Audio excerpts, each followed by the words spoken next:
hoje.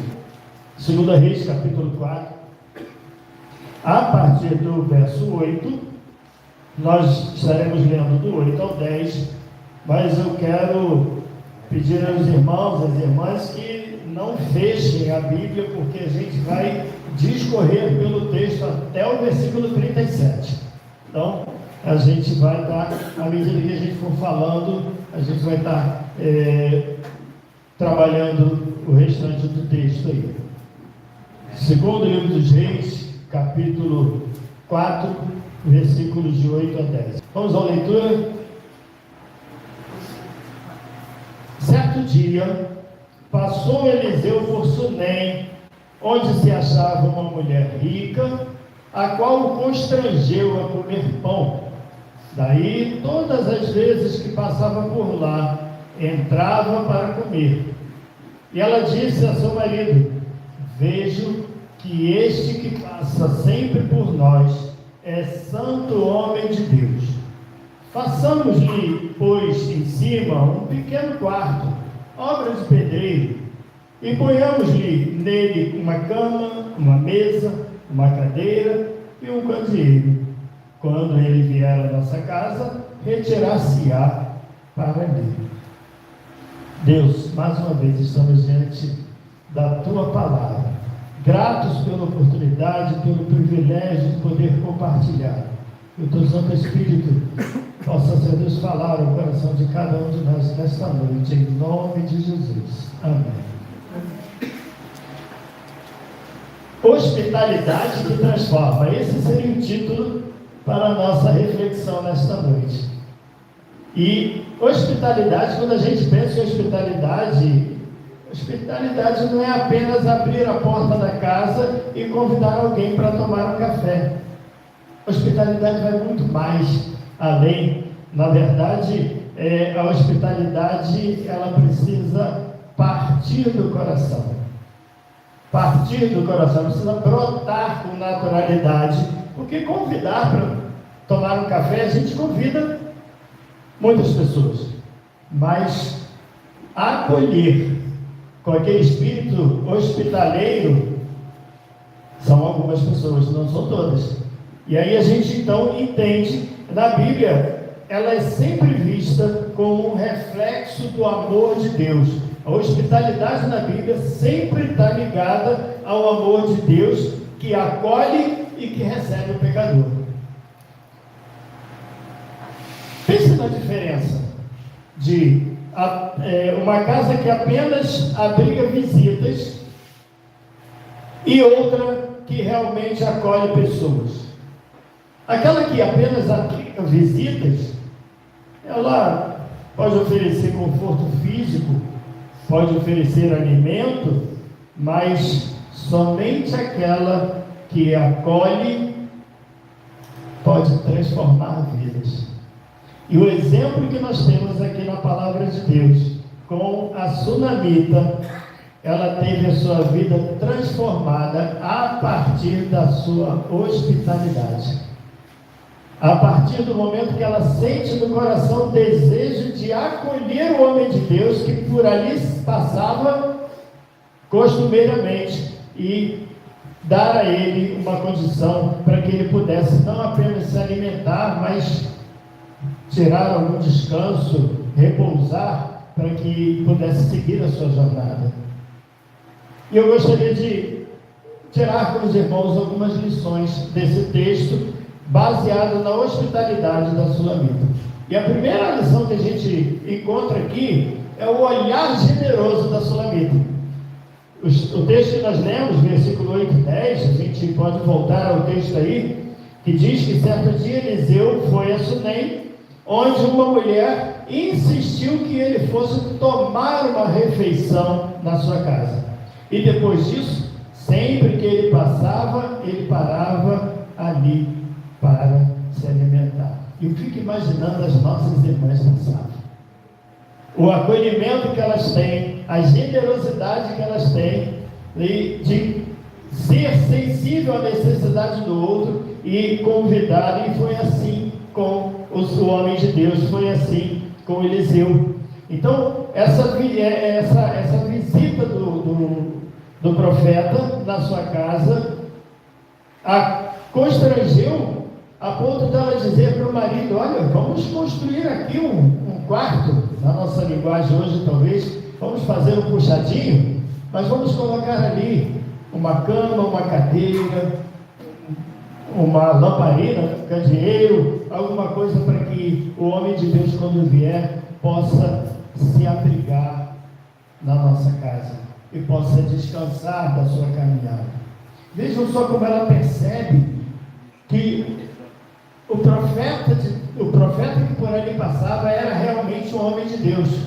E dentro da cultura daquela época, era uma questão de fé reconhecer alguém como homem de Deus. Então, não havia, por parte daquela mulher, nenhum pedido em troca, nenhum tipo de negociação, algo tão natural que brotou do seu coração em querer acolher aquele homem de Deus que por ali passava. E a gente fica pensando, muitas vezes, o início da transformação numa vida de alguém começa com um olhar terno, acolhedor, generoso.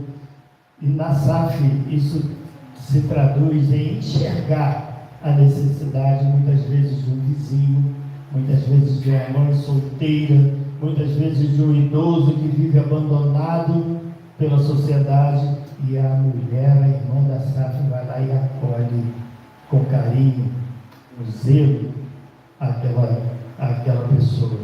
Quantas vezes uma visita, às vezes inesperada, uma cesta básica que se doa, ou até mesmo uma palavra amiga, uma palavra de alento, uma palavra às vezes de ânimo, uma palavra de motivação para alguém.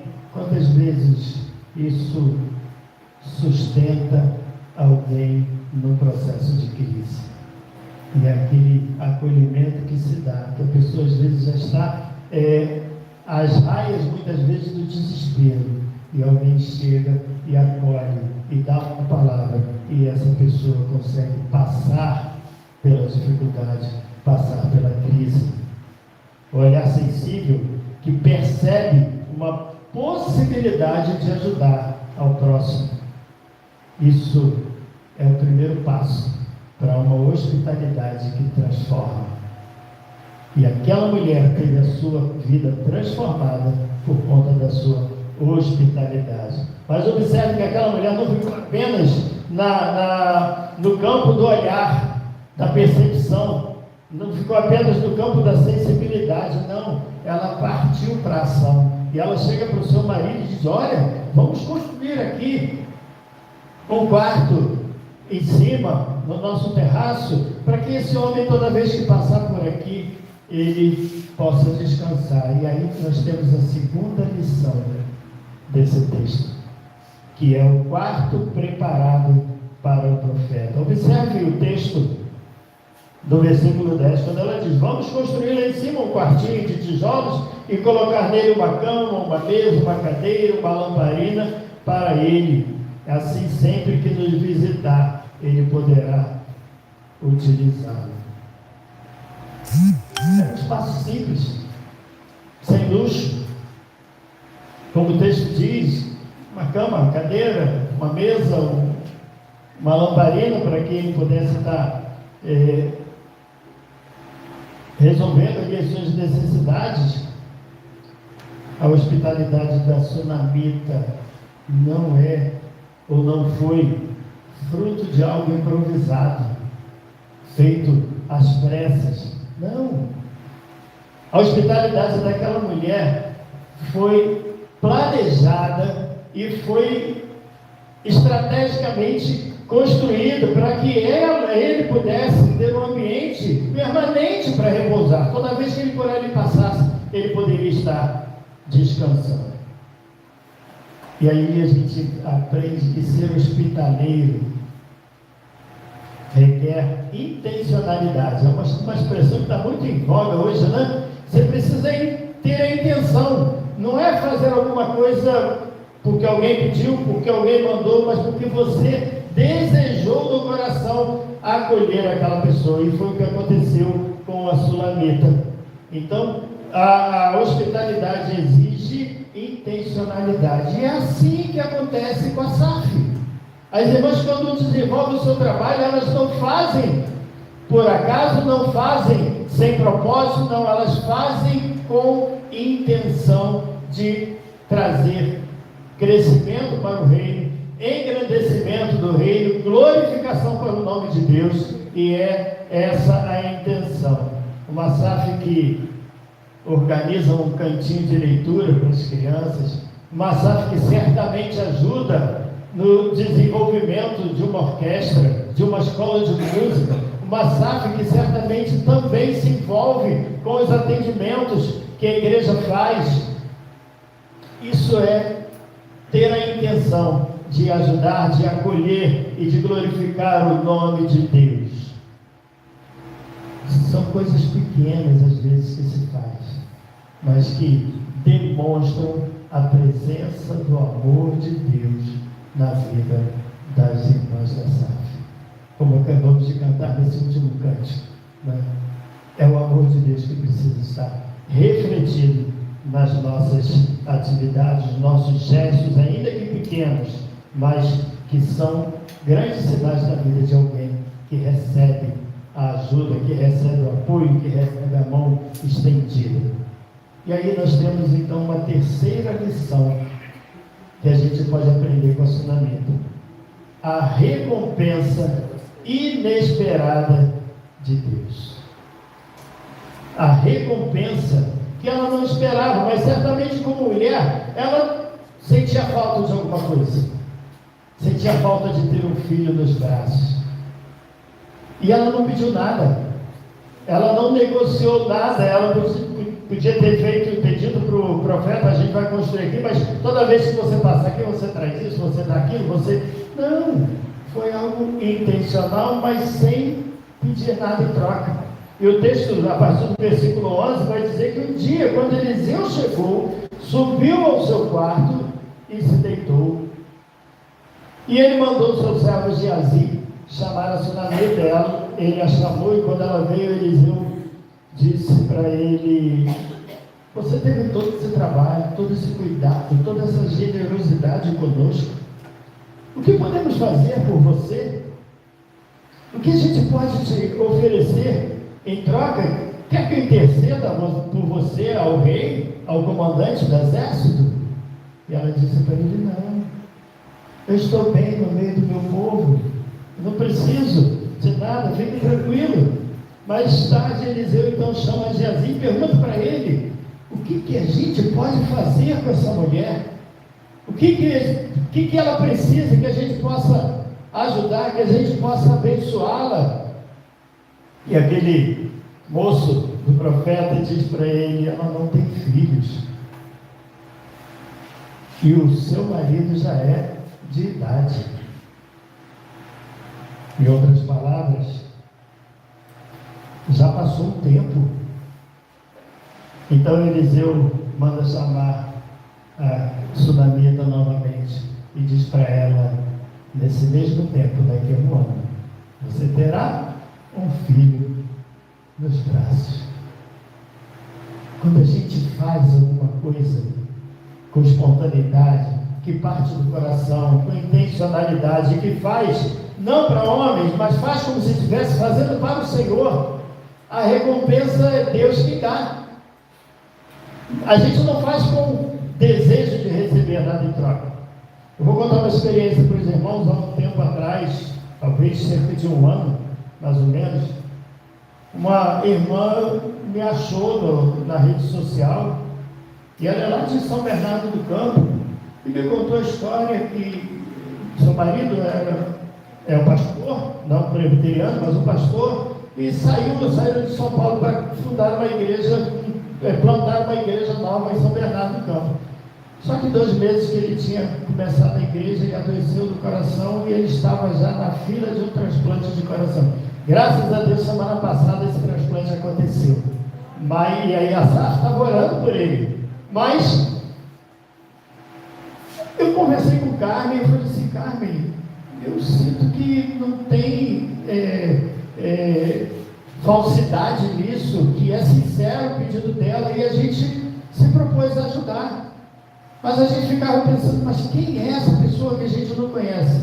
Aí Deus colocou uma outra pessoa lá de São Bernardo do Campo, da Igreja Batista, que se interessou pela situação dessa família, e com a igreja, com o seu pastor, tem dado assistência a ela lá, e a gente precisava ver qual era a necessidade daquela pessoa.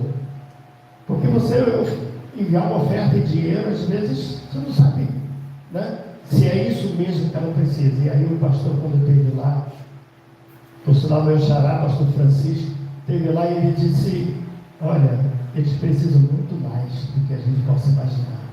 Só a situação de saúde dele, do pastor, do esposo dessa menina, já é. E eles têm um casal de filhos, de 13 e 9 anos, e aí a gente continuou ajudando. Mas sem nenhuma pretensão. Quando foi um belo dia, ela me manda uma mensagem, olha, meu esposo tem uma aparelhagem de som, tem mesa, tem uma medusa grande de não sei quantos metros, tem caixa de som, tem 25 cadeiras, tem não sei o quê. Ele resolveu doar para a sua igreja. Eu falei, oi? A gente não pediu nada.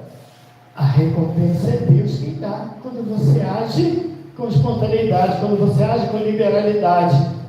E aí o texto continua dizendo, ela contestou, mas meu Senhor, não me iluda, não mintas para mim, meu marido é idoso, eu já não tenho mais condição. Mas da forma como Eliseu disse e profetizou, um ano depois ela tinha um filho nos braços, porque foi Deus quem a recompensou pela sua hospitalidade. A vida daquela mulher começa a ser transformada pela sua hospitalidade. Ela não pediu nada a Deus, foi Deus quem deu, foi Deus quem a recompensou.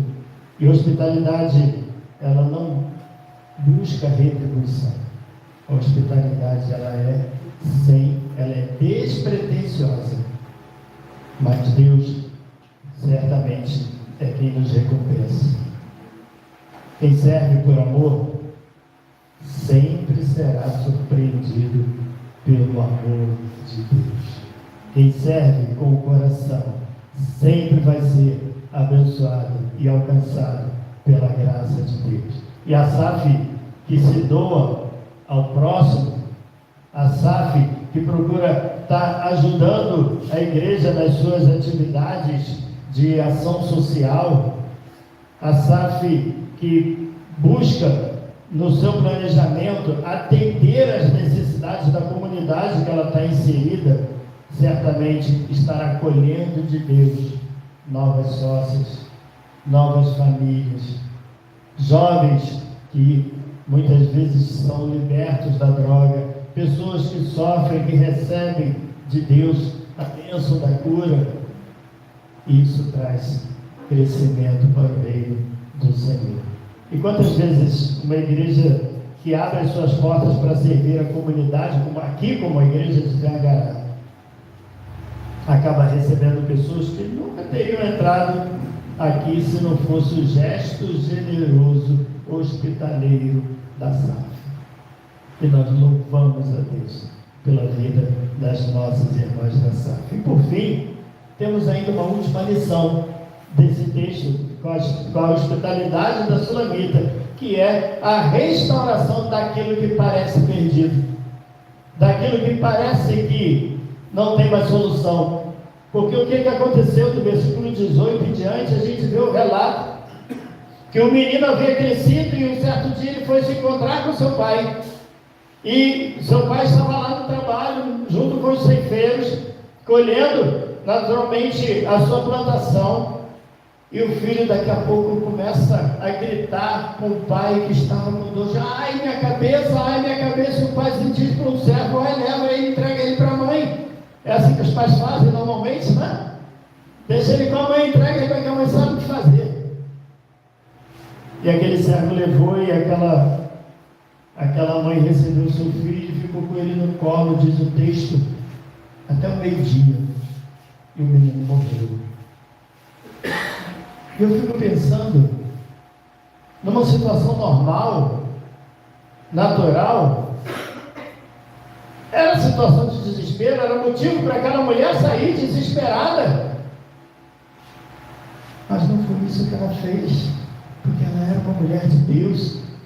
E ela chega para o pai daquele seu marido e diz: olha, eu preciso de um servo e uma jumenta, porque eu vou me encontrar com o homem de Deus. Ele disse: você vai fazer o que lá?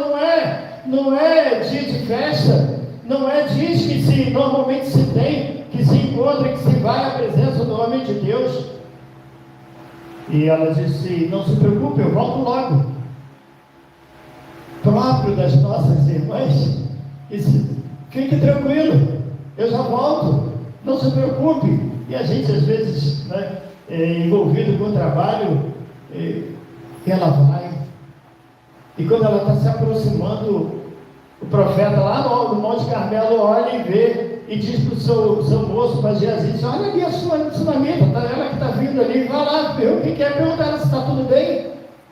E quando ele pergunta, ela diz: vai tudo bem. Mas tudo bem com o seu marido, com você, com o seu filho? Tudo bem. Ela sabia que não estava. Ela havia perdido o seu filho. Um filho que ela não havia pedido, mas Deus lhe deu, e agora leva, recolhe o seu filho. Mas ela disse para aquele moço: vai tudo bem, porque não era com aquele intermediário que ela precisava falar para ser abençoada. Ela precisava ir direto ao homem de Deus. E quando ela chega diante do profeta, que ela se ajoelha aos seus pés, e Geazi vem tentar tirar ela, disse: não, deixa ela, porque ela está com a alma amargurada. E Deus não me revelou o que aconteceu. Foi quando então ela diz que havia perdido o seu filho. E ela diz para o profeta: eu não lhe pedi nada, eu fui generosa, te dei um quarto para você descansar, você com Deus aí me dá um filho, e agora leva o meu filho. E aí o profeta diz para Geazi: pega a jumenta, pega meu cajado, vai, e quando chegar lá você coloca o cajado sobre o rosto do menino. E ela diz assim: não, senhor, eu não vou sair daqui enquanto o senhor não for comigo. Aí a gente se lembra de Moisés. Moisés disse para Deus: Senhor, não me mandes tirar esse povo daqui se o senhor não estiver junto comigo, porque eu sozinho não sou nada, não sou ninguém. E aí o profeta Eliseu então vai com ela. E aí a gente vê no texto, e ao partir, o profeta, quando chega, o Geazi foi antes, foi na frente. O texto mostra que Geazi foi na frente. Daqui a pouco não resolveu, não deu, não funcionou. Ele volta para Eliseu, que está chegando com a mãe, e diz: olha, o menino não despertou, o menino não acordou. E o profeta, confiado no Senhor, disse: tudo bem. Chegou lá, trancou a porta, ficou ele com o menino lá, e fez o que havia de ser feito, e intercedeu a Deus, e aquele menino recuperou a vida e foi restaurado e entregue à sua mãe. E Eliseu então manda chamar a mulher e diz para ela: toma o teu filho. Irmãos, irmãs, o filho que foi presente de Deus para aquela mulher, e que agora estava morto de uma forma repentina, a princípio parece que não havia mais esperança, como a gente ouve às vezes aí fora: morreu, acabou. Mas não para Deus, porque a palavra diz que ainda que esteja morto, se crê, viverá. O próprio Jesus disse isso para a irmã de Lázaro. E aí a sunamita então, ela não se desespera, ela não se apavora, mas ela confia em Deus e vai ao encontro do homem de Deus. E o Senhor devolve a vida ao menino. Hospitalidade que restaurou a vida, que transformou a vida daquela mulher. E uma família acolhida pela igreja, às vezes em meio ao luto, uma família que é acolhida pela igreja, muitas vezes numa situação difícil, que aparentemente não tem solução, encontra consolo, encontra recomeço, encontra restauração de vida, transformação de vida, pela fé no Senhor e no nosso Salvador. Podemos concluir, meus irmãos, minhas irmãs, que a história da Sunamita nos ensina que a hospitalidade cristã, ela é, antes de mais nada, generosa no olhar. Ela é intencional, ela tem propósito, ela é surpreendida pela graça restauradora de Deus. E aí a gente traz como aplicação para Safi Tangará, que hoje completa 3 anos, e que veio mais 3, mais 9, mais 18, mais 36, né? Quem sabe daqui a pouco 70 anos com uma Safi revista, mas que nós trazemos de aplicação. E para todas as irmãs que estão aqui, irmãos, é que continuemos olhando com sensibilidade as necessidades da nossa comunidade. Não apenas a comunidade interna da igreja, a comunidade bairro, onde nós estamos inseridos, como tem sido feito. Que a gente continue preparando não apenas espaço físico, mas preparando corações que sejam também generosos e dispostos a servir na obra do Senhor. E que as irmãs continuem servindo sem buscar retorno, sem nenhuma pretensão, apenas confiando que Deus sempre estará recompensando, surpreendendo com a sua graça.